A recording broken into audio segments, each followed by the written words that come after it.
So, in case you guys aren't really up to date with the state of comics over like the last year, Marvel and DC have both like revived their Ultimate and Absolute comic lines. Ultimate being Marvel and Absolute being DC. They've probably done this because like right now, if you just try to like get into comics regularly, it's kind of like what the am I looking at? And it's probably the same reason they did this back in the 2000s, to make people like to make comics more accessible. So that's what they've done this time around. And obviously, like some key things are still going to be the same, like like your cast, the locations, the setting.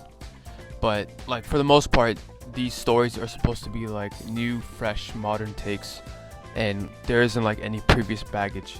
So Marvel was the first to kind of like bring this universe back, but the way they did it was really meticulous. It wasn't them, but the writer Jonathan Hickman, my goat. So the universe basically branched out of the modern version of Secret Wars, and it turned into a 4-issue miniseries called Ultimate Invasion. Ultimate Invasion basically lays the groundwork for this new universe, and it basically just tells you how the maker systematically removed every single superhero from this new universe, and that's basically the premise of what this new Ultimate line is about.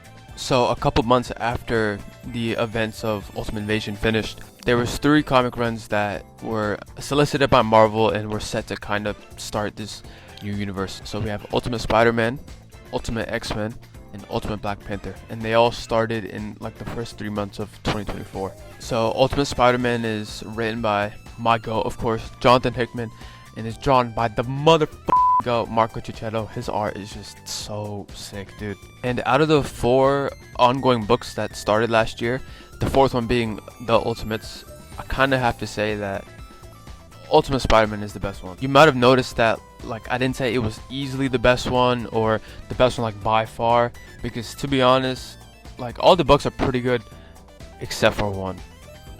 We do not talk about that. Okay, but enough about that. Let's get deeper into Ultimate Spider-Man, because I need to put you guys onto this, man. The story basically starts with like a regular Peter Parker being married to Mary Jane. Which is already just the best start you could have. And we get introduced to their 2 children, Richard and May. It's already like peak, bro.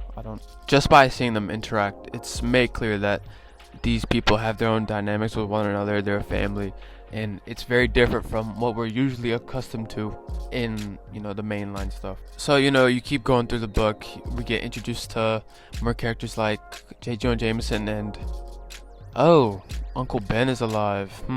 This is just one example of some of the shakeups like this universe has. So we all know what happened to Uncle Ben in the regular stuff, right? Like he just gets murked by some thug, you know what I'm saying? But in this universe, as I'm assuming you can guess, it's Aunt May this time who passed away.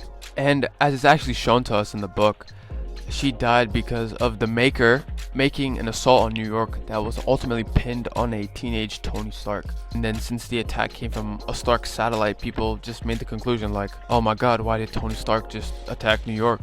So continuing through the book, we get confirmations of people like the Kingpin, Green Goblin, and Bullseye being like present in this story. And it's actually the Green Goblin attacking Kingpin. So at that moment, you're kind of like, okay, so they're not working together, so it's different. And as we head towards like the end of the first issue, this is when it really starts to turn into peak fiction. Like it's actually like, I read this for the first time and I started floating out of my seat. So we get a flashback to, I'm not sure if it's a day before or a couple days before, but not that long ago. We see that Tony from 6 months in the future has sent Peter a message about how he's supposed to be Spider-Man and how he wants to build a team of heroes to fight back against the Maker. More specifically, he tells him how he was supposed to be Spider-Man, but then it was ripped away from him. So because this is a flashback, we actually see him contemplate this choice throughout most of the first issue.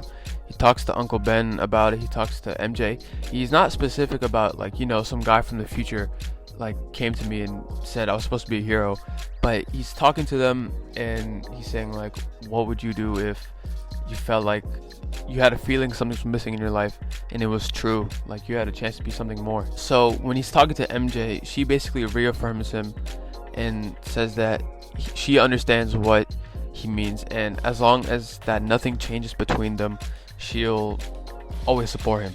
This is good. And now this part, this is where this just turned into a movie, man. It is crazy. Peter goes onto the rooftop of his apartment and is intercut with Tony's speech about how this was taken away from him and do you want it back, and just the way about like how it's framed and how splices of Uncle Ben and MJ just pop up. It's so good. And then ultimately Tony asks him, do you want it back? And then in present day he's like, I do. And he turns into Spider-Man, and it's so sick. A fantastic subversion of, you know, the classic tale of him being Spider-Man, because being Spider-Man is something that was thrust onto him when he was younger, right? But this Peter being older, right, he realizes the choice that's been given to him, and even if it's not thrust onto him, he still accepts it and he chooses to become Spider-Man. It's so good. So after he chooses to become Spider-Man, a whole slew of chicanery proceeds to follow him in like the next 11 issues. He becomes acquainted with this universe's version of Harry Osborn. He proceeds to figure out, you know, how his suit works. He, you know, as Spider-Man always does, has identity issue problems. And as of this recording, him and Harry are getting cooked by Kraven right now in some faraway mountain. I genuinely cannot wait to see where this story goes. And I might make a video ranking the first 12 issues of the first year of Ultimate Spider-Man, so please stay tuned for that.